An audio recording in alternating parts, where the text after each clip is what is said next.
आज मैं आपको इस समय कुछ व्यायाम बताने जा रही हूँ। ये कमर के नीचे के व्यायाम हैं। जैसे कि पैरों को आप ऊपर नीचे करते हैं, पैरों को साइड में खोलना है, अंदर बंद करना है, पीछे कुछ पकड़ के रखें ताकि आप फिसल ना जाएं। और अब दोनों पैरों को मिला के कमर को ट्विस्ट करना है। इस तरह से ट्विस्ट करते जाएं। इससे क्या होगा कि जिनके कमर में दर्द रहता है, पैरों में दर्द रहता है, वो दर्द दूर होंगे, कमर की नसें खुलेंगी, ये थाइस की जो नसें हैं वो सारी खुल जाएंगी, जोड़ों की एंगल के जोड़ हमारे तंदुरुस्त होंगे, घुटने हमारे इसमें मजबूत बनेंगे। और जिनके साइड में, अब ये दूसरा है जो पेट से ऊपर के पोर्शन के लिए है, जिनकी छातियाँ भारी होती हैं, साइड में टायर्स निकल जाते हैं, पीठ की तरफ टायर्स निकल जाते हैं, गर्दन मोटी होने लगती है, ये उनके लिए दोनों हाथों को इस तरह से क्रॉस करके आपको करना है। कम से कम 10 से 15 स्टेप तो आपको करने पड़ेंगे। जब आप इस तरह से 10 से 15 स्टेप करेंगे तो आपकी जितनी भी नसें हैं वो सारी धीरे धीरे खुलने लगेंगी, फैट्स कम होने लग जाएंगे। और इस तरह से सांस भर के हाथ ऊपर करें, सांस खाली करके हाथ नीचे करें।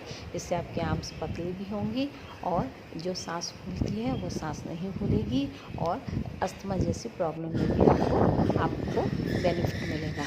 अब ये हम करने जा रहे हैं हस्तपादोत्तानासन, जिनकी नाभि बार बार जाती है। पैर में अंगूठे में उनको धागा बांधना पड़ता है, रिंग पहनना पड़ता है, उनकी नाभि बार बार जाती है। इस तरह से हस्तपादोत्तानासन अगर डेली लगाएंगे तो उनकी नाभि अपने स्थान पर ही मजबूती पकड़े रहेगी। अब इसका जो है वो है काउंटर पोज।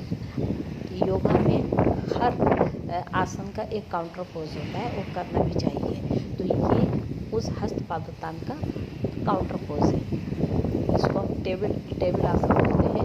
हाथ अगर आप ऊपर रखेंगे पोजीशन नहीं बन पाएगी। हाथ को आप अपने शरीर के पास ला के फिर टेबल का पोज बनाइएगा। पेट को ज़्यादा से ज़्यादा आप से ऊपर खींचिएगा, जिससे नेवल पॉइंट के आसपास की नसें मजबूत होती चली आएंगी और आपकी जो बार बार नाभि जाती है वो नहीं जाएगी। एक तो ये उसका काउंटर पोज है। अब उसका दूसरा काउंटर पोज हो रहे ये है कोणासन। इसमें देखिए जैसे हमारे ज्योमेट्रिकल में कोण बनता है, इस तरह से कोणासन है। हाथों पर प्रेशर दें और इस तरह से पंजोग लगा दें। कमर को उठाना है, पंजोग लगाते हैं आसन पर। इससे दूसरा बेनिफिट क्या होगा कि आपका जो सर्वाइकल पॉइंट है वो मजबूत होगा। सर्वाइकल में भी फ़ायदा होगा, आपकी आर्म्स में भी फ़ायदा होगा।